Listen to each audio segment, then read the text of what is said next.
Bien-aimés dans le Seigneur, bonsoir. Que la grâce et la paix de Jésus, notre roi, te soient données en abondance.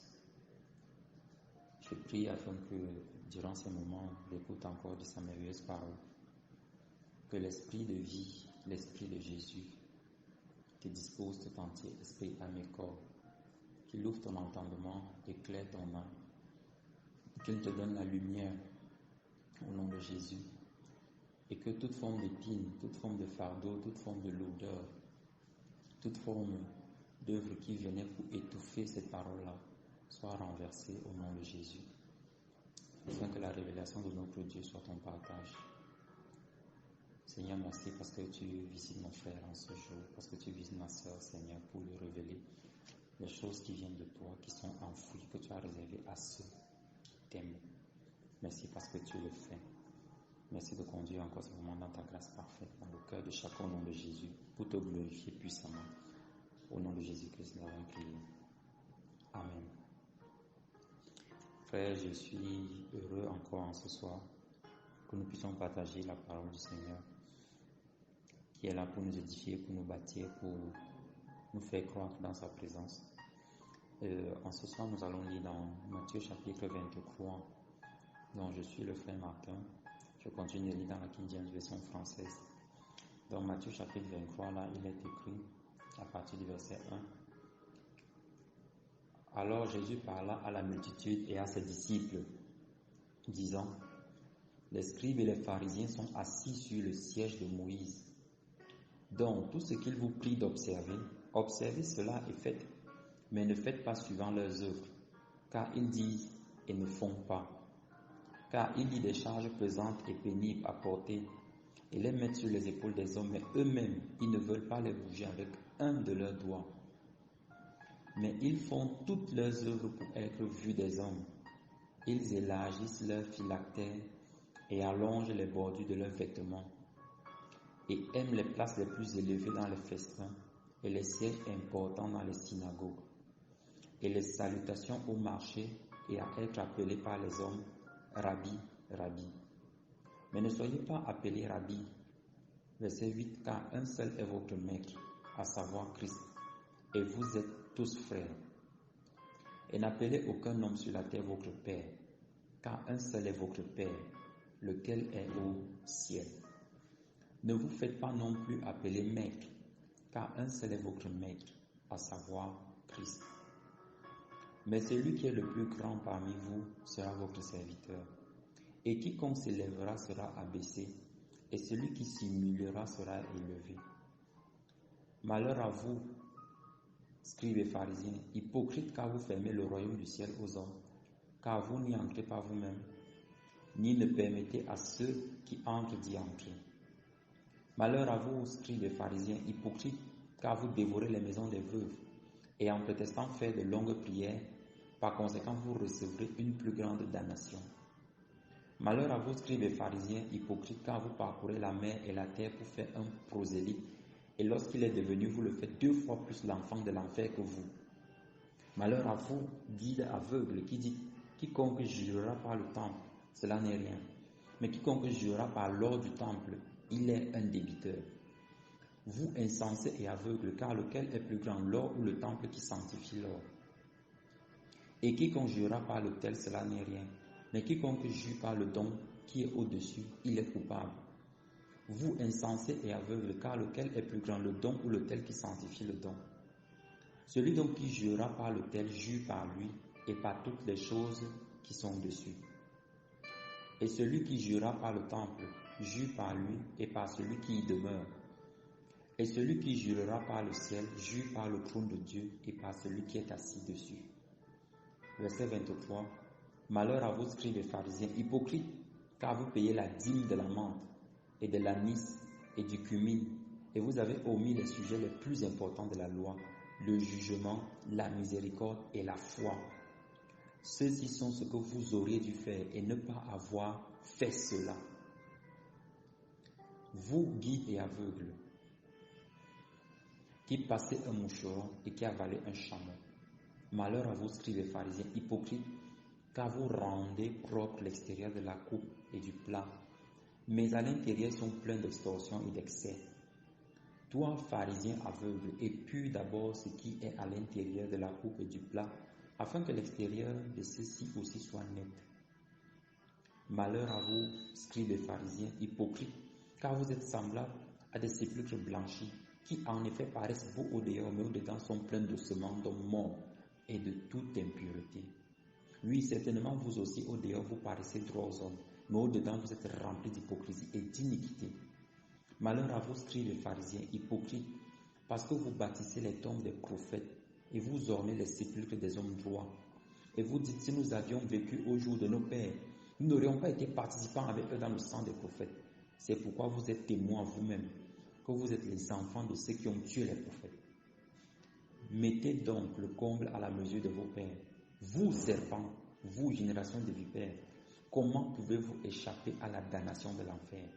C'est pourquoi voici je vous envoie des prophètes et des hommes sages et des scribes, et vous tuerez et crucifierez quelques-uns d'entre eux, et vous fouetterez quelques-uns d'entre eux dans vos synagogues, et vous les persécuterez de ville en ville, afin que puisse venir sur vous tout le sang des hommes droits qui a été versé sur la terre, depuis le sang d'Abel, le droit, jusqu'au sang de Zacharie, le fils de Baraki, que vous avez tué entre le temple et l'autel.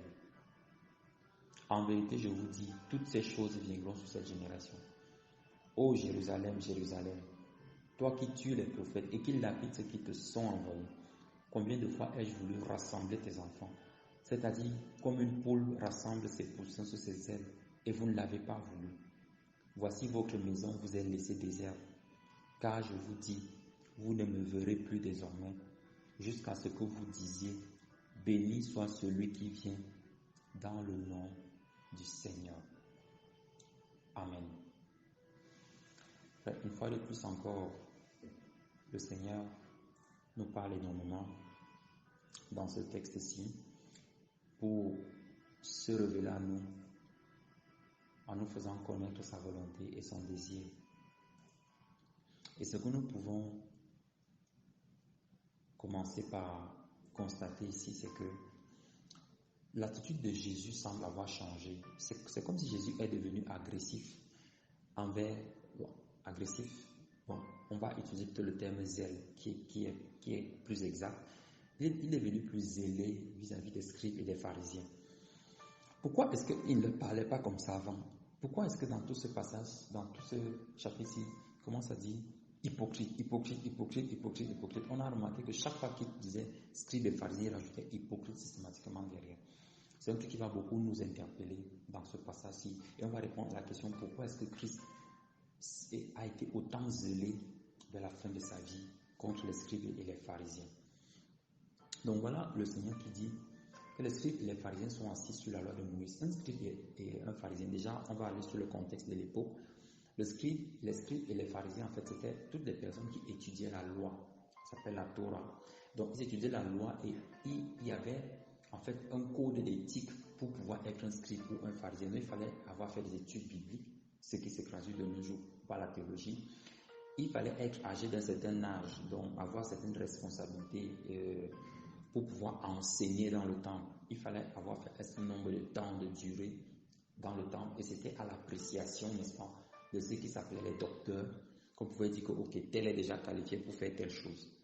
Alors le Seigneur leur dit il dit à la multitude qu'ils sont assis sur le siège de Moïse, donc ça veut dire qu'ils sont assis sur la loi, ils sont assis sur les principes, et il dit donc tout ce qu'il vous prie d'observer, observez cela et faites. Mais ne faites pas suivant leurs œuvres. Et c'est souvent un peu dommage de voir des enfants de Dieu qui disent que non, vraiment, tel homme de Dieu, tel frère, telle sœur m'a prêché l'évangile, il m'a parlé de ça, mais quand je vois sa vie vraiment, moi, ça ne m'encourage pas. Il n'y aura pas d'excuse. Le verset 3-ci est en train de montrer ce que Jésus attend de nous. C'est vrai qu'ils sont assis sur la loi de Moïse parce qu'à ce moment, la loi de Moïse était encore courante et aujourd'hui, beaucoup de personnes continuent de la pratiquer alors que cette loi a été accomplie. Et donc, Jésus est venu accomplir pour nous donner la loi de l'esprit de vie en Christ Jésus, donc en lui-même. Mais ce que le Seigneur veut nous dire ici, c'est que nous devons être en mesure déjà de connaître la loi de Dieu. Parce que ce qui marchait pour la loi de Moïse dans ce contexte, il marche aussi pour la loi de Christ. Il y a des personnes qui vont te parler de la loi de Jésus, mais qui ne portent pas le fruit. C'est là que ça semble paradoxal. Mais oui, parce que lorsque l'apôtre Paul dit, que ce soit par motif de dispute qu'il prêche ou que ce soit par motif pur, il y a d'autres qui prêchent pour me faire du mal, pour me faire de la peine. C'est-à-dire que Paul dit que moi si je prêche le Jésus que Paul prêche, alors qu'en fait il ne s'entend pas avec Paul. Mais il prêche ce même Jésus-là. Et Paul dit qu'à la fin, que ce soit par motif de dispute ou par quel autre motif, la finalité c'est que Christ n'est pas moins prêché. Et je m'en réjouirai encore. Qu'est-ce qu'il essaie de nous dire, frère? C'est pour nous dire que on a parfois entendu des exhortations, des encouragements, difficilement des enseignements, c'est vrai, mais des exhortations, des encouragements ou des recommandations de certains frères, certaines sœurs qui, peut-être avant ou après, ont vécu des choses qui n'étaient pas correctes du point de vue de la parole. Mais Christ nous dit que ce n'est pas à cause de leurs œuvres qu'on doit mettre en pratique, mais à cause du fait que est-ce que c'est ce que Dieu demande. Donc il faudrait que nous soyons en mesure de pouvoir faire la différence dans notre esprit. Rendez-vous bien compte que l'ennemi, le diable, le malin, le rusé, il attaque de tous les côtés. Il attaque du côté où il veut endurcir celui qui écoute. Et il attaque aussi le côté où il veut te faire accuser même celui qui te parle. Bien-aimé dans le Seigneur, garde ta lucidité. À chaque moment, demande-toi ce que le Seigneur attend de toi. Et ce n'est pas par rapport à ce que les soi-disant frères ou hommes de Dieu t'enseignent. C'est vrai que ça brise le cœur, c'est vrai que c'est décourageant, c'est vrai que ce n'est pas facile. Mais ce que le Seigneur attend de nous, c'est que nous puissions observer ce qu'il nous demande. Donc, que ce soit par motif de dispute, que ce soit par motif de quoi, si c'est ce que la parole te demande, et comme j'ai dit, tout ce qui vient de Dieu, toute doctrine qui vient du Seigneur va toujours t'amener à t'attacher à Dieu davantage et à te détacher des hommes, à t'attacher plus à Dieu, à avoir les regards constamment sur lui, à rechercher l'intimité avec lui, à augmenter l'amour et la crainte de son nom dans ton cœur. Et tout ce qui vient de l'ennemi, par contre, vient diluer cela. Par contre, il dit ne faites pas selon leurs œuvres, car ils disent et ne font pas. Ça veut dire qu'on n'est pas en train d'imiter cette personne, parce que chacun aura son jugement, chacun aura son sort, chacun va passer devant l'Éternel. Et ce n'est pas en fonction de ce que l'autre aura fait que tu seras jugé, frère. Si j'étais précipité, si j'étais induit en erreur, je vais porter la peine de mon erreur. Mais si tu es entré dans l'erreur, Dieu ne va pas néanmoins diminuer ta peine parce que tu seras entré dans l'erreur à cause de moi. C'est moi dont la peine sera plutôt augmentée parce que je t'aurai précipité dans l'erreur. Mais toi, parce que tu auras commis cette erreur-là et que tu ne seras pas repenti, que tu l'auras gardé en toi, ce sera une accusation devant le Seigneur et tu en suivras le châtiment. Donc ce que j'essaie de dire ici, c'est que en tant qu'enfant de Dieu, lisons la parole, recherchons quelle est la volonté du Seigneur pour que nous puissions la mettre en pratique, indépendamment de ce que font ceux-là qui nous disent de le faire. Bien sûr, pour reconnaître un véritable serviteur de Dieu, c'est qu'il fait ce qu'il dit. Donc, ça c'est également une marque. Mais je suis en train d'interpeller ici la conscience du fait que le Seigneur peut te parler. Il peut te parler par une personne à un moment qui a un temps de lucidité et qui te dit des choses qui sont vraies et qui te rapprochent de Dieu. C'est possible, frère. Donc faisons attention, soyons toujours vigilants et méditons constamment sur la parole de Dieu. Et qu'est-ce que le Seigneur dit par rapport aux pharisiens et aux scribes? Il dit, ils mettent des charges pesantes et pénibles à porter, frère. C'est ça le rôle de la religion. La religion dit, si tu ne viens pas donner tes offrandes, si tu ne sèmes pas, si tu ne fais pas tel sacrifice, machin, vraiment, Dieu n'est pas content de toi. La religion met sur les épaules des hommes des choses qui sont difficiles à porter. Ils disent que non, il faut que tu puisses prier 4, 5, 6 heures pour que le Seigneur te réponde. Il faut que tu puisses vraiment faire de longs jeûnes pour que le Seigneur vienne. C'est la religion qui met tout ça. Ils te mettent des poids, ils te mettent des choses en fait qu'eux-mêmes ne font pas, qu'eux-mêmes ne touchent pas, même pas avec leurs petits doigts. Quand tu demandes que bon, serviteur de Dieu, comme toi tu me demandes de prier 3 heures, toi tu as quel temps de prière même? Toi tu pries combien de temps dans la journée? Et tu vas entendre les choses. Peut-être non, il faut prier des heures. Ce sont des fardeaux qui mettent des charges pesantes et pénibles. Ce n'est pas la prière qui est la charge ici, mais c'est lorsque c'est déposé avec la chair que ça devient la charge. C'est lorsque tu sens que l'œuvre de Dieu commence à peser dans ton cœur. Ça ne pèse pas parce que tu as moins l'amour de Dieu, mais ça pèse parce que ce que tu dois faire est pénible, est compliqué pour que tu y arrives. Sache qu'il y a déjà une charge qui n'est plus de Dieu. Le Christ a dit, mon fardeau est léger, mon joug est doux.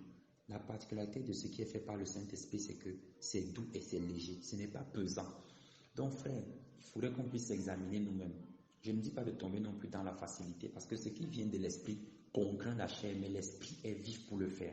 Mais ce qui vient de la chair met à l'aise la chair, n'est-ce pas, mais contraint l'esprit dans la pesanteur. Lorsque tu sens ton esprit peser pour les choses de Dieu, alors que tu as un feu qui est manifesté à l'intérieur de toi, pour le faire, sache qu'on a mis un fardeau sur toi.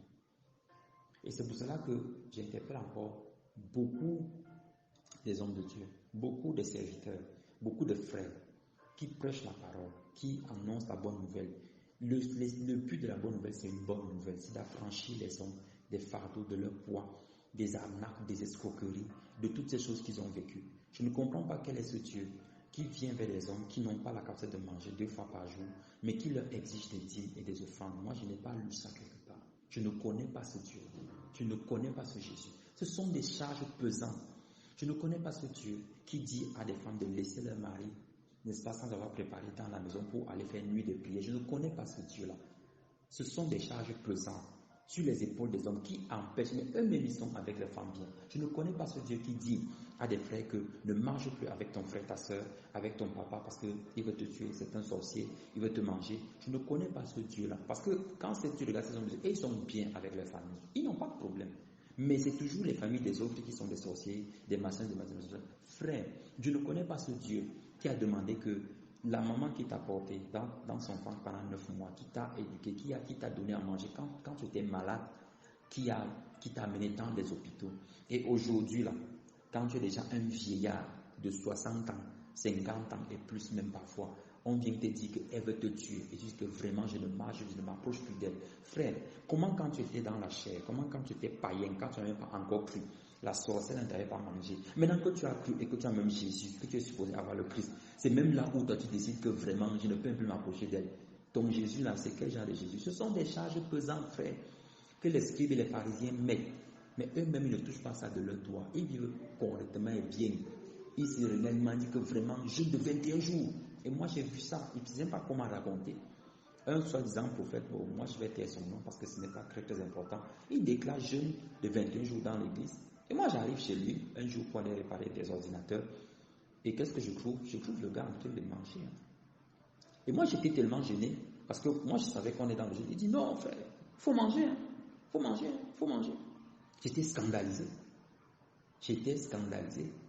Et à l'époque, je me suis dit, ah bah tiens, comme c'est l'homme de Dieu qui me demande de manger, peut-être que le Seigneur veut que je mange.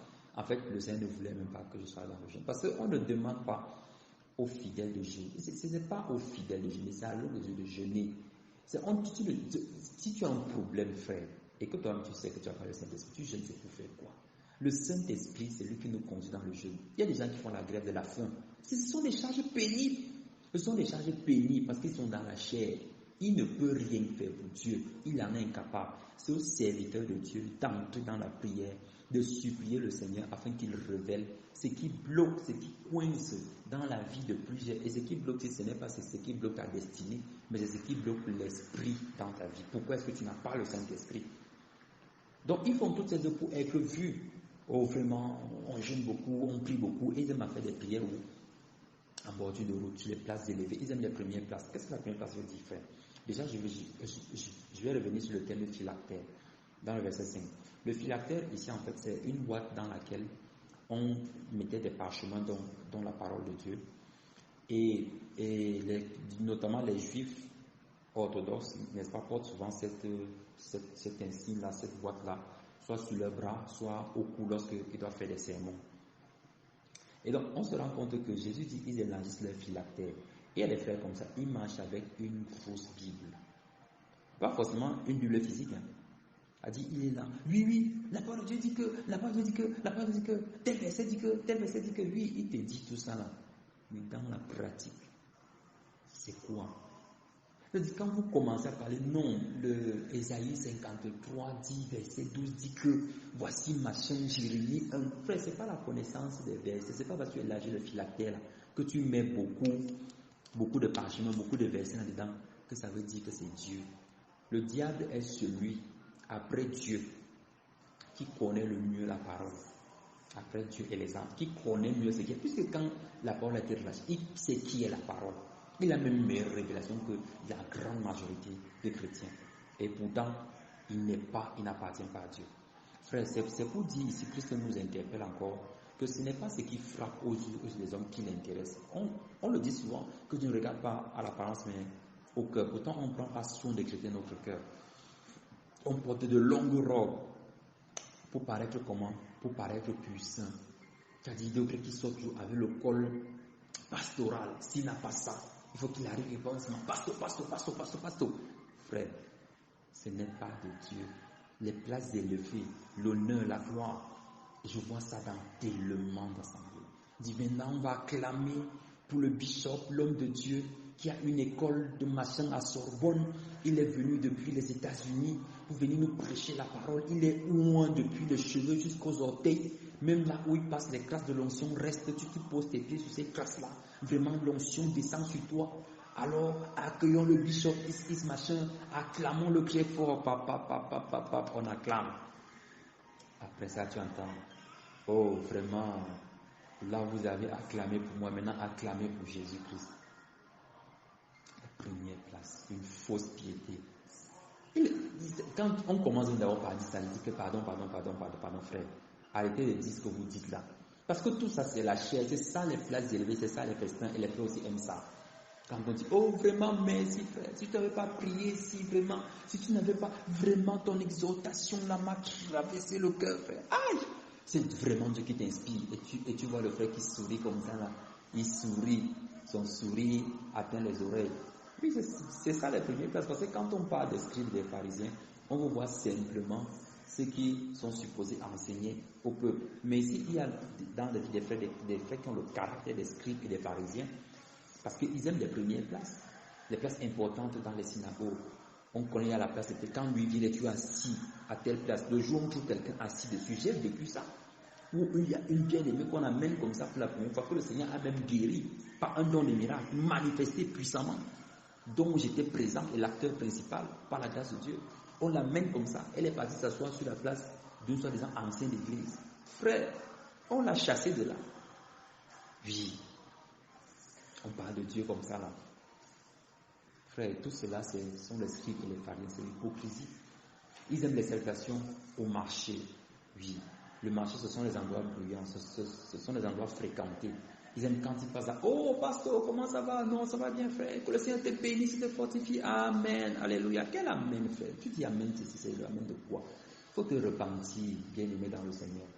Ici, Jésus ne s'adresse pas à ceux qui leur disaient ça, à ceux qui leur avaient des salutations. Non, Jésus s'adresse à eux. Donc, frère, celui qui est en train de t'appeler Rabbi là, celui qui est en train de t'appeler docteur, oh mec, oh grand bishop, machin, ce n'est pas lui qui est en tort, lui pense que ce qui est bien. C'est toi qui dois lui dire que frère, voici le verset lui dit, ne soyez pas appelé Rabbi, docteur, car un seul est votre maître. Ne soyez pas appelé maître, un seul est votre maître, à savoir Christ, et vous êtes tous frères. Je suis scandalisé de voir comment ces soi-disant serviteurs-là œuvrent avec tyrannie dans la vie des enfants de Dieu. Ils les embrigadent, les emprisonnent, ne laissent même pas la possibilité. Quand tu viens pour discuter, est-ce que tu as la possibilité de discuter simplement avec ton pasteur, avec ton soi-disant prophète? Est-ce que tu peux exposer une idée, dire que mais, ce que je lis ici, quelle est son attitude? C'est à partir de là qu'on reconnaît si c'est un véritable serviteur de Dieu. Ce sont des marques infaillibles. Parce qu'ils sont d'abord, moi je n'ai jamais compris pourquoi est-ce que quand on fait des hôtels, on les fait toujours surélevés. Moi je ne comprends pas. C'est pour marquer quoi? C'est pour marquer quoi? C'est pour marquer que celui qui se tient là-bas est au-dessus de ceux qui s'asseyent en bas. Frère, tout ça c'est la chair, tout ça c'est charnel. C'est charnel. C'est charnel. Et vous ne savez même pas le terme. Je me tiens sur la chair. C'est charnel, frère. C'est charnel, ça n'a rien à voir avec le Seigneur.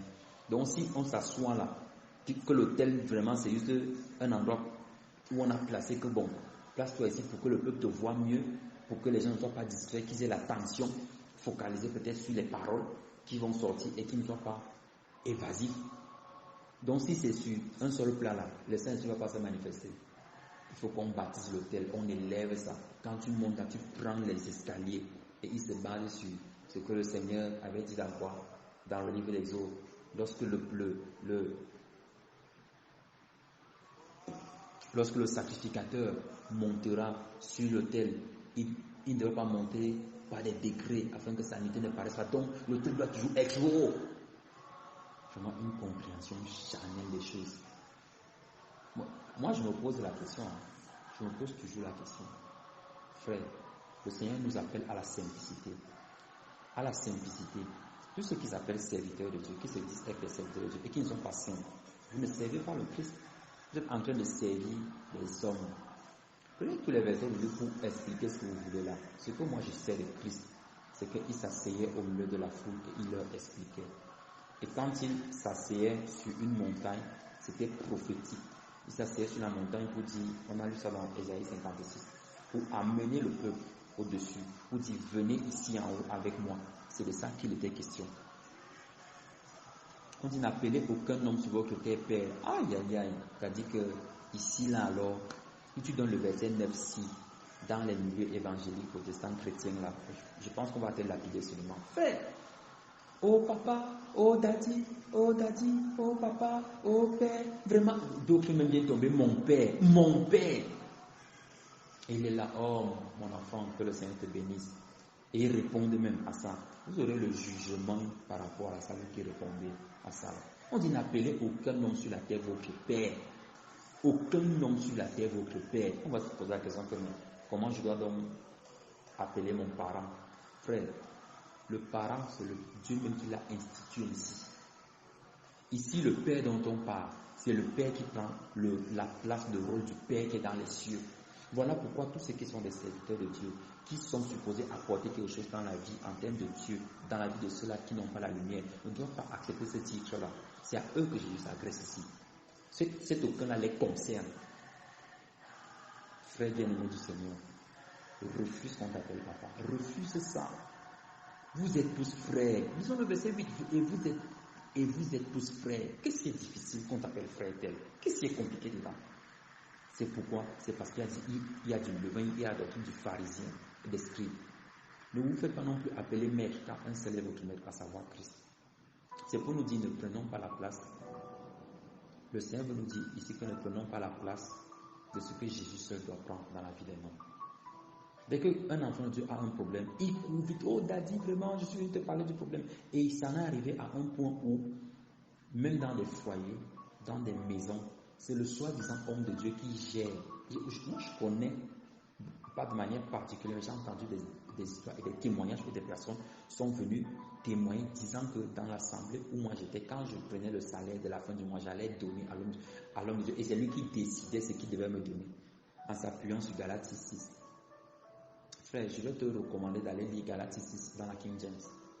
Tu lis dans la Louis II et tu lis dans la King James. Et tu vas comprendre quelque chose de très important. Quand on y sera, on expliquera encore par la grâce de Dieu. Donc, quiconque s'élève sera abaissé. Frère, abaissons-nous. Celui qui est le plus grand est le serviteur. Je l'ai expliqué dans les chapitres précédents de Matthieu. Celui qui est le plus grand doit être le serviteur. Ça veut dire quoi, frère? Le serviteur ici, c'est celui qui se rassure que le maître est satisfait. Et donc, les pasteurs et toutes ces choses-là, et toutes ces personnes-là qui portent ces gros titres dans les assemblées, tout ça, les anciens qui vivent parfois dans le péché, les diacres et tout, quand on sait la nourriture, c'est eux les premiers qu'on sert toujours. Hein. C'est eux qui commencent à manger, ils passent avant tout le monde. Vraiment, laissez d'abord les hommes de se servir, et il y a des sœurs souvent qui sont zélées dans ça. Zélées. Frère, ce n'est pas l'humilité. Ce n'est pas ça être le plus grand. Le plus grand est celui qui est le serviteur. Je n'ai pas vu un serviteur qui mange avant son maître. Jamais. Or, nous sommes au service de qui? Au service des enfants de Dieu. Au service de tous ceux-là qui sont captifs du péché afin que le Seigneur Jésus-Christ les délivre. C'est à cela que Jésus nous a appelés, frère. Si tu as reçu le Saint-Esprit de Dieu, tu es appelé à cela. Et cette caractéristique ne peut venir que de l'Esprit de Dieu. Il y a d'autres qui font une fausse hypocrisie, une fausse humilité. C'est-à-dire, il dit que non, mangez d'abord, alors qu'on a déjà enlevé sa part. C'est-à-dire que la part du lion, c'est là de côté à côté là. Mais il est là assis, il dit que non, j'attends d'abord que vous c'est frère. Tu seras abaissé au nom de Jésus. C'est le Christ qui dit, humilions-nous devant sa sainte face afin d'être élevés. Et l'élévation dont on parle ici, on l'a expliqué dans Matthieu 17, en parlant du jeûne et de la prière. Ce n'est pas l'élévation de le mot transformé que Satan a donné au monde. Ce n'est pas ça. Ce n'est pas que tu auras les postes de directeur, ce n'est pas que tu auras beaucoup d'argent, tu vas te marier, tu auras de grosses voitures, tes affaires vont marcher. Ce n'est pas ça l'élévation. L'élévation dont on parle ici, c'est plus de mesure du Saint-Esprit. C'est plus de révélation, plus de compréhension des choses de Dieu. Parce que le Seigneur va révéler, il va donner des dons que les autres n'ont pas. Parce que tu t'es humilié et peut t'utiliser facilement pour accomplir son dessein. Puisque c'est Dieu qui doit être vu. Malheur à vous, scribes et pharisiens, quand vous fermez le royaume du ciel aux hommes, oui, ils empêchent aux hommes d'entrer par leurs actes. Frère, par tes actes, combien d'hommes as-tu empêché d'entrer dans le royaume du ciel? Combien d'hommes as-tu empêché d'entrer? Sœur, combien d'hommes par ta langue, par ton mauvais comportement, par ton caractère?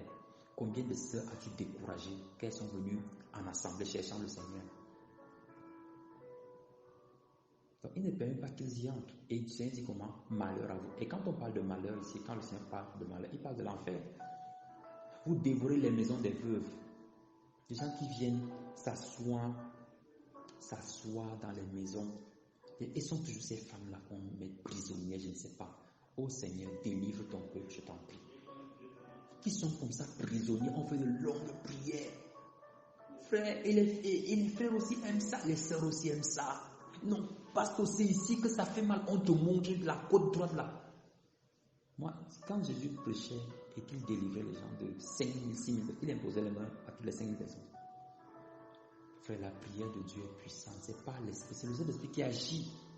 Et ils font comme ça de longues prières et maintiennent les gens captifs.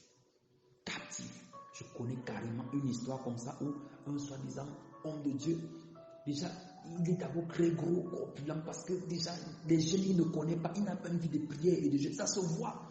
Mais il tient un registre de dîmes. Donc, il connaît il a les bulletins de salaire de tous ses fidèles. Ils ne sont pas fidèles de Christ, ils sont fidèles de cet homme-là. Et quand Jésus va venir, aussi bien lui et tous ses fidèles-là, ils iront en enfer. Ce n'est pas que Dieu est méchant, c'est que le Seigneur nous a donné sa parole. Nous pouvons lire et il nous éclaire par son esprit. Mais c'est parce que nous refusons de lire, nous refusons de suivre le Christ, de marcher comme il veut, pour marcher selon que les hommes veulent. Voilà pourquoi beaucoup sont donc comment on dévore leur maison. On dit, on m'a escroqué dans la foi, frère. Personne ne t'a escroqué, c'est toi-même qui allais céder. Donc malheur à vous, qui parcourez la terre pour faire des disciples. Oh vraiment, on accueille en ce jour un nouveau dans la communauté.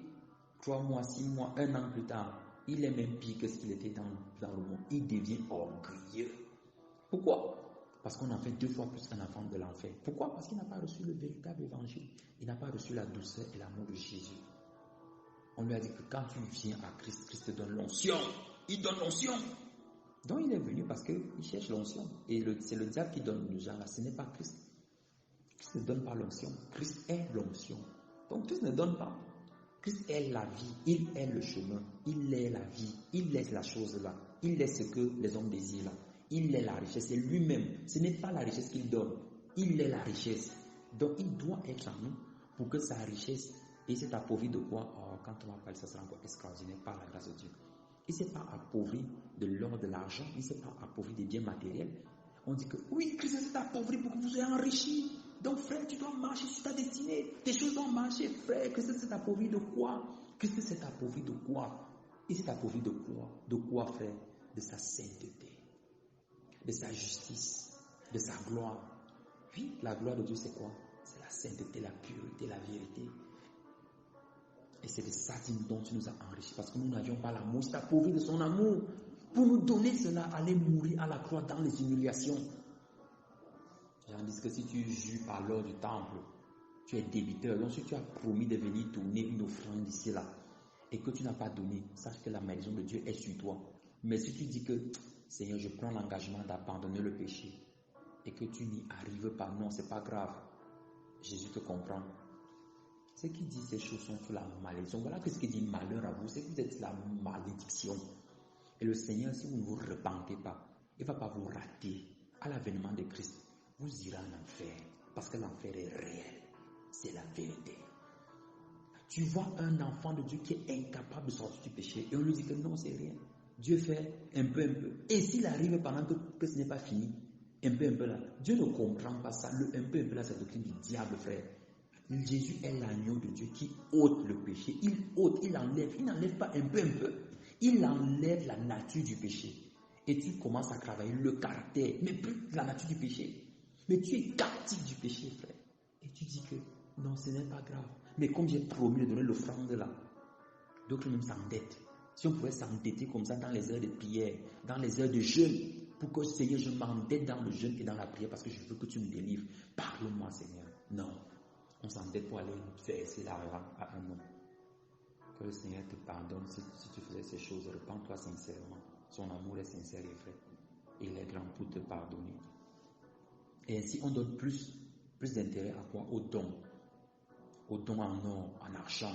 On dit celui qui jure par lequel c'est rien. C'est que je prends l'engagement d'être fidèle à marcher avec le Seigneur. Dès que la personne n'est pas fidèle, les gens disent que c'est pas grave, hein. Vous savez, la marche chrétienne, c'est comme ça.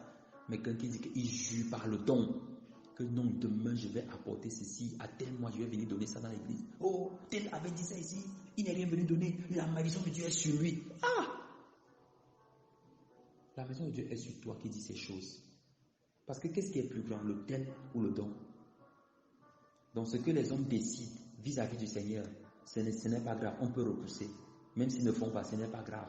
Ce qu'ils décident vis-à-vis de Dieu en termes de la vie de sainteté, de la vie de vérité, de l'abandon du péché, ça ce n'est pas grave. Mais ce qu'ils décident en termes d'argent, oui, maman. Regarde ce qui est plus important pour toi, frère. Tu crains qui? Tu crains l'homme à qui tu dois rendre compte? Ou tu crains Dieu? Quand tu es seul dans le secret, qu'est-ce que tu fais? Qu'est-ce que tu fais? Comment tu utilises ton argent? Qu'est-ce que tu fais? Est-ce que tu viens en aide à ceux qui sont nécessiteux? Venir en aide ne veut pas dire faire de grandes choses. Est-ce que tu donnes du temps même pour écouter les problèmes des autres, frère? Quel est ton problème? Est-ce que tu peux te réveiller dans la nuit pour prier pour un bien-aimé parce qu'il t'a posé son problème et que tu t'es rappelé qu'en te couchant, tu n'as pas prié pour lui? Est-ce que tu peux le faire? Frère, voilà ce que le Seigneur attend de nous. Donc, bien-aimé dans le Seigneur, ne laissez pas la doctrine des scribes et des pharisiens être votre partage. Ils payent la dîme de la menthe. Je rappelle ici que la dîme, c'est sur les biens, pas sur l'argent. La dîme était sur les biens. Il faut encore bien le livre de Lévitique. Et cette histoire, peut-être par la grâce de Dieu, on en parlera un jour. Mais c'est tellement malheureux de voir comment même des enfants de Dieu sont même captifs de ça eux-mêmes. Ils sont captifs de ça eux-mêmes, ils sont captifs de ça. Moi, je voudrais poser la question. Vous avez lu où dans la Nouvelle Alliance où les gens payaient leur dîme? Vous avez lu ça où? Vous avez lu où? Ils vont dire que mais dans le verset 6, c'était avant que Christ n'aille à la croix. C'était avant qu'il aille à la croix. Frère dans le Seigneur, ce que le Seigneur attend, donc même disent qu'il y a la dîme de la prière, que en 24 heures, tu dois prier au moins 2,4 heures. Encore, je ne sais pas comment ils ont calculé ça, parce que le dixième de 24 heures, ce n'est pas 2,4 heures.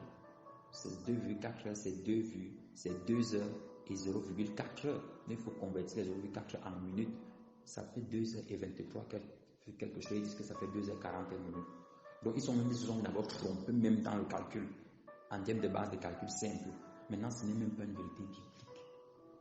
Dieu n'a pas besoin de cet esprit de sacrifice-là. C'est ça qu'il veut nous dire. Il n'a pas besoin de cet esprit de sacrifice où on pense que c'est parce que je prie 2 heures par jour. Souvenez-vous de ce que Jésus a dit par rapport aux pharisiens qui est venu prier et aux collecteurs d'impôts.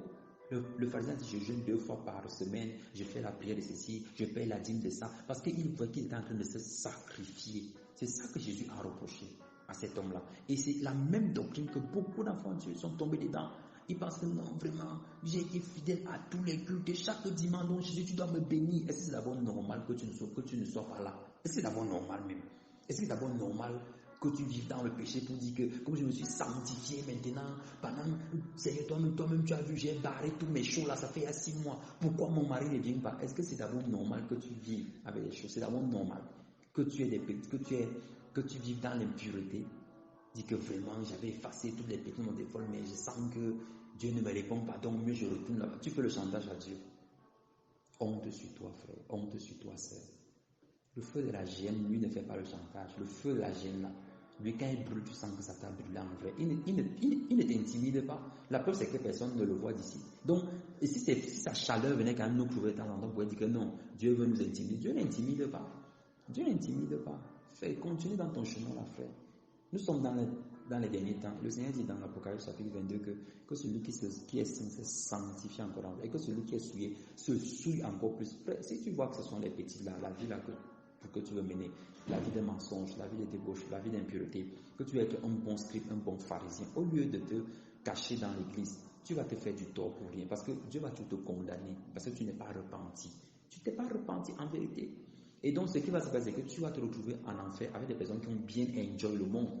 Et ils ont bien enjoy, ils se cachaient pas, mais toi tu te cachais. Donc, tu vas bien enjoy d'abord et tu vas encore aller en enfer, frère. Non. Donc, mieux tu pars, tu vas les rejoindre, tu fais les choses du monde que je me suis bien. Là, quand tu entres dans les temps de feu, toi tu dis entre aussi bien. Tu fais les brasses, tu fais toutes sortes de nages là-dedans. Mais sachez que l'enfer est réel. C'est réel, comme le paradis l'est. Parce que le tombeau est vide. Si le tombeau avait le corps de Christ, on dirait que ce n'est pas la vérité. Mais puisque le tombeau est vide et que son esprit est descendu, que les muets parlent, les aveugles voient, les escropiers marchent, oui, ça veut dire que le tombeau est vide. Le péché de la nature, les péchés nous sont délivrés. Oui, c'est vrai. Frère, moi j'en connais plusieurs frères qui sont comme ça. Toi, tu fréquentes qui pour ne pas connaître des frères qui sont délivrés de la nature du péché. Nettoie donc l'intérieur du plat. Voilà, la doctrine des pharisiens, c'est l'extérieur qui compte. Quand on vient à l'ancienne église, on est bien habillé. Chrétien du dimanche, on est là avec la femme et les enfants, alors qu'on a bagarré toute la nuit. On n'a même pas l'humilité de venir dire que c'est un frère, je me répands. Et quand même quelqu'un a le courage de venir dire ça, c'est que les frères charnels retiennent. Ah, donc le frère s'y tape sur sa femme. Que le Seigneur vous pardonne au nom de Jésus-Christ. Quelqu'un vient se repentir, dit que je demande pardon pour cet acte odieux parce qu'il ne veut pas cacher le péché.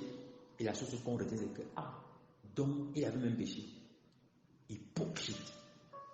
L'extérieur, c'est ça qui compte. Il faut être bien vu. Il faut être propre. Monsieur propre. Non, lui ne fait jamais d'erreur. Il est toujours bien.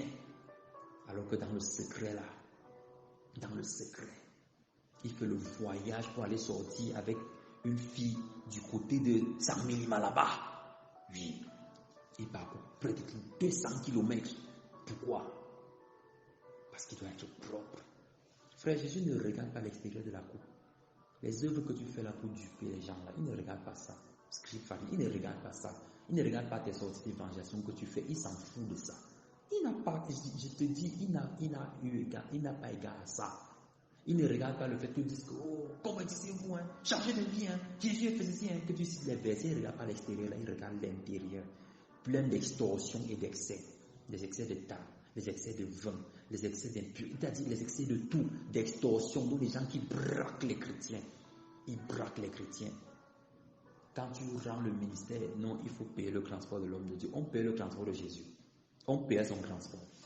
Pose-toi la question. Il faut lire de Matthieu jusqu'à Jean. Tu me dis si on paye le transport de Jésus. Qui paye son transport? Qui paye son transport? Plein d'extorsion, le cœur est rempli comme ça là. Non, vous savez que vraiment, l'homme de Dieu, on ne vient se déplacer pas comme ça. Hein. On ferme. Que le Seigneur te pardonne au nom de Jésus-Christ. Le Seigneur demande à ce qu'on purifie ce qui est à l'intérieur, parce que ce sont des sépulcres blanchis. Un sépulcre, c'est quoi? C'est là où on enterre des morts. C'est là où on a mis des morts. C'est ça, un sépulcre. On dit un sépulcre blanchi. Donc, on a mis le marbre dehors. Oh là là, que c'est joli. Mais en fait, on voit une belle maison, mais à l'intérieur, c'est quoi? Plein d'ossements d'hommes morts. Suivez, Jésus ne dit pas les choses au hasard. Les ossements d'hommes morts. Or, le salaire du péché, c'est la mort. Le salaire du péché, c'est la mort.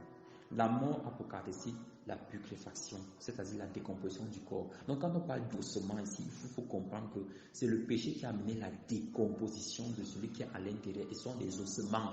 C'est comme ça que Dieu voit. Si Dieu pouvait nous révéler, ouvrir nos yeux sur notre état spirituel, c'est qu'il y a beaucoup de personnes qui vont véritablement avoir la nausée de leur propre vie. Parce qu'il y a des ossements comme ça, quelqu'un est squelette à l'intérieur, squelette. Avec les asticots qui sortent partout. Pourquoi? Parce qu'il est dans un péché. Il ne veut jamais sortir de là. Il est captif de ça depuis des années. Il est là, un ossement. Mais dehors là, c'est monsieur propre. Ancienne église. Quand il vient là, il a le blanc. Jésus ne regarde pas le blanc, là, frère. Il ne regarde pas ça. Il regarde le cœur. À l'intérieur, c'est quoi? Les ossements. Il dit que vous paraissez droit, mais vous êtes rempli d'hypocrisie et d'iniquité. Hypocrisie, ça veut dire quoi? C'est paraître pour ce que l'on n'est pas. Vouloir paraître saint alors qu'on n'est pas saint. Vouloir paraître un homme de prière alors qu'on n'est pas un homme de prière. Vouloir paraître un serviteur de Dieu alors qu'on n'est pas serviteur de Dieu. C'est ça l'hypocrisie. Parce qu'on vous voit ici, oh hypocrite. Moi, je ne suis pas un hypocrite. Hein. Moi, je dis la vérité. Hein. Quand je viens, je dis, hein. Moi, je ne suis pas hypocrite. Frère, ce n'est pas ça l'hypocrisie. Ça, c'est une mauvaise langue, ce que tu dis là. C'est une mauvaise langue. Tu es rempli d'iniquité. Répands-toi au nom de Jésus-Christ. Demande pardon. Seigneur Jésus te pardonne si tu es sincère dans ton cœur.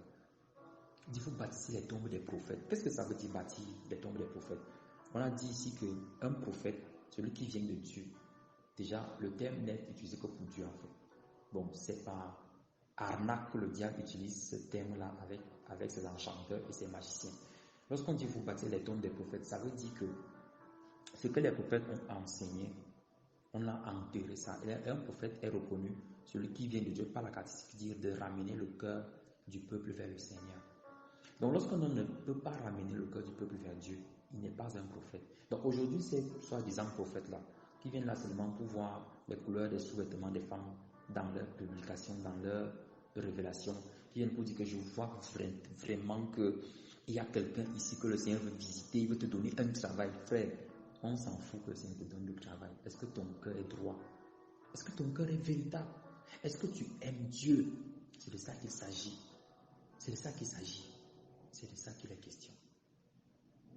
Mais aujourd'hui, ces faux prophètes-là sont venus. Il dit, vous bâtissez les tombes. Donc, bâtir la tombe, ça veut dire continuer à enterrer. Continuer à enterrer le message de Dieu. C'est ça, bâtir la tombe. C'est-à-dire que comment on a d'abord tué le prophète lui-même. Et on tue les prophètes comme ça dans les assemblées. J'ai même été dans une assemblée où on tuait les prophètes en vrai. Dès qu'un don spirituel se manifeste. Frère, je te fais mon propre témoignage. Je ne te parle pas de quelqu'un d'autre. Où le don spirituel de la guérison s'est manifesté en pleine assemblée. Des personnes malades étaient guéries. On finissait de prier le Seigneur par sa grâce, utilisait le vase pour guérir des hommes. Et ces hommes étaient guéris. Et qu'est-ce qu'on a commencé à faire? On a interdit les prières. Aïe! On interdit les prières. Que non, on envoie plutôt d'autres frères qui partent prier. Et quand tu vas prier comme ça, il ne se passe rien. Pourquoi? Parce qu'il y avait de l'envie, la jalousie dans le cœur. Frère, combien de prophètes nous avons enterrés dans ces assemblées et autres? Peut-être toi-même, tu as même participé même dans la construction des tombes des prophètes là. Lorsqu'on fait parler du péché, ah non, non, non, ah vous aimez que ça, hein? Dieu est amour, hein? Dieu est amour, hein? Dieu est amour. N'oublions pas là où Dieu nous a pris. Frère, Dieu t'a pris pour que tu restes dans ça. Quand tu entends bien ça, suivez un peu. Est-ce que vous avez entendu Jésus parler 5 jours? Jésus parle d'amour en termes de ce que les hommes mettent des charges sur d'autres pour les empêcher d'entrer dans le royaume de Dieu. Jésus n'a jamais parlé de l'amour du péché, de tolérer le péché, jamais de la vie. De quel Dieu? Frère, donc si tu continues de bâtir les tombes des prophètes, abandonne ces choses. Arrête de tuer le don de Dieu dans la vie d'autres frères. Arrête de le faire, ce n'est pas bien. Tu sais Satan en le faisant. En le faisant.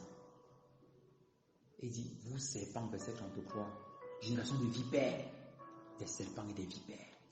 Pourquoi il dit serpent ici? Frère, dans Genèse 3, on a vu que Dieu a dit, il y a la possédée du serpent et la possédée de la femme. Donc ceux qui descendent du serpent, qui ont l'attitude séductrice du serpent, qui amènent les enfants d'Israël, comme Balaam, à vouloir manger des viandes sacrifiées aux idoles, qui amènent à ne plus craindre le péché, à vivre avec ça que c'est normal, tu nous délivres un peu. C'est ça la race de serpent. Donc tu peux aujourd'hui savoir dans quelle race tu te trouves. Est-ce que tu es la race des vipères ou bien la postérité de la femme? Si tu crains Dieu de tout ton cœur, que tu fuis le péché, que tu l'aimes et que tu es attiré par les choses de Dieu, sache que tu es la postérité de la femme. Mais si tu aimes quand on dit Dieu te visite, qu'importe ta condition, je ne veux pas savoir, je déclare au nom de Jésus que tu es béni. Et tu dis Amen. Tu dis un Amen du venin du serpent, frère. Donc voilà, le Seigneur dit, continuez de faire ça pour faire venir sur vous tout le sang des hommes droits qui a été versé sur la terre depuis Abel jusqu'à Zacharie, qui a été tué entre le temple et l'autel.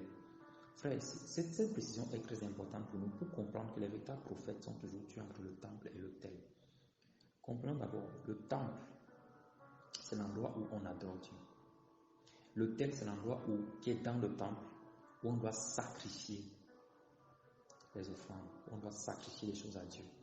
Parce que c'est sur l'autel, en fait, qu'on élève le parfum pour Dieu.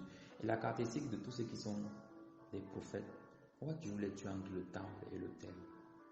On va les tuer entre le temple et l'autel. Pourquoi? Parce que ils seront en train d'accomplir la mission pour amener des hommes à être des offrandes entre les mains du Père. Et c'est dans cette action-là que le diable vient toujours pour leur ôter la vie. Mais tant que le temps n'est pas accompli, il ne peut rien. Autant qu'il ne tombe pas dans le péché, le diable ne peut pas. Mais ce qui est certain, c'est que le sang de tous ces prophètes qui sont versés là, qui est versé là, et si tu as contribué, que tu contribues encore, le Seigneur veut que tu arrêtes.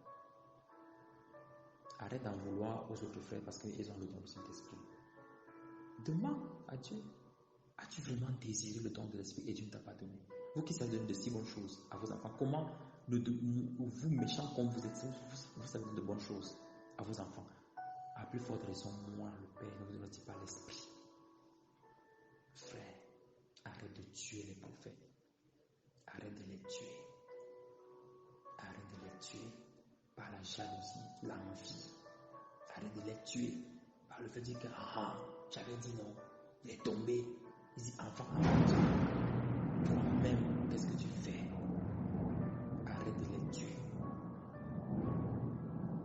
Jésus dit, viens essayer de rassembler tes enfants, mais tu as lapidé les prophètes. Tous ceux qui sont venus pour te parler, parce que Jérusalem, la nouvelle Jérusalem, c'est nous. Le Seigneur dit, tout ce que j'ai envoyé pour te parler, qu'est-ce que tu as fait? Tu as lapidé les prophètes, tu les as chassés. Tu as dit, j'ai ma vie, je l'amène comme je veux, comme je pense. Parce que tu es resté dans la doctrine des scribes et des pharisiens. Parce que tu es resté dans ce qui doit paraître. Tu n'as pas voulu transformer l'intérieur. Aujourd'hui, Jésus te dit, la maison sera délaissée. Il tape encore à la porte de ton cœur en ce soir. Il dit, vous ne verrez plus jusqu'à ce que vous sachiez. Il dit, béni soit celui qui vient dans le nom du Seigneur. Christ était en train de nous donner un signe. La seule façon pour que Christ revienne taper dans ta porte, c'est de dire que béni soit celui qui vient dans le nom du Seigneur. Béni soit Jésus qui vient pour me délivrer de mon péché, de mon incapacité, de mes faiblesses. Béni soit Jésus qui vient pour me libérer de la captivité parce que je suis fatigué. Je suis fatigué de l'hypocrisie, je suis fatigué. Prie avec moi, frère. Bien-aimé du Seigneur, sœur, prie avec moi. Dis que Jésus, béni sois-tu, toi qui viens dans ma vie. Je suis fatigué, Seigneur, de ce péché qui nous condamne, qui pèse sur moi. Je suis fatigué de l'hypocrisie. Je suis fatigué de faire semblant, d'être un tombeau blanchi alors que je suis plein de sements humains. Je suis fatigué de paraître. Je suis fatigué que les gens m'appellent maître partout. Seigneur, je suis fatigué que les gens disent de moi, oh Père, alors que je sais à l'intérieur de moi-même que je dois refuser cela. Je suis fatigué de m'élever parce que tu as dit que tu vas abaisser tout cela. Je suis fatigué de ne pas pouvoir m'humilier. Je suis fatigué de ne pas avoir ton esprit. Je suis fatigué de ne pas avoir le fruit manifesté de ton esprit, l'amour, la miséricorde, la paix, la bonté, la bénité. Je suis fatigué de maltraiter mes enfants. Je suis fatigué de mépriser mon mari. Je suis fatigué. Je suis fatigué de tromper ma femme. Je suis fatigué. Je suis fatigué de mentir à mes parents, de leur voler de l'argent. Je suis fatigué, Jésus. Béni sois-tu. Béni sois-tu, Jésus, toi qui viens au nom du Seigneur. Je t'en prie, viens dans ma vie. Aide-moi, secours-moi. J'ai besoin de toi. Je suis fatigué de ne pas voir tes dons être manifestés dans ma vie. Je suis fatigué de porter en vie à mes frères qui manifestent tes dons. Je suis fatigué de ne pas avoir le désir de lire ta parole, de te rechercher de jour comme de nuit. Je suis fatigué que le plus important, c'est l'argent que je pense donner et non pas l'autel que je dois honorer. Je suis fatigué de jurer par l'or et pas par le temple. Je suis fatigué, Seigneur. Je suis fatigué d'aller de chapelle en chapelle, pensant te trouver. Je suis fatigué de conduire la loi, pensant te trouver alors que tu es là tout proche de mon cœur. Je t'en prie, Seigneur. Me voici, j'ouvre mon cœur en ce soir. S'il te plaît, viens. Viens, Seigneur, et change-moi. Viens et transforme-moi. Viens et enlève, Seigneur, toute cette doctrine des scribes et des pharisiens qui m'ont rendu hypocrite vis-à-vis de toi. Premièrement, qui m'empêche, Seigneur, de te voir comme tu es, le Dieu amour, Seigneur. J'ai compris amour dans le mauvais sens. Je t'en prie, je suis fatigué. Viens et aide-moi. Viens et secours-moi. J'ai besoin de ta force. Je suis fatigué. Je suis fatigué. Je suis fatigué.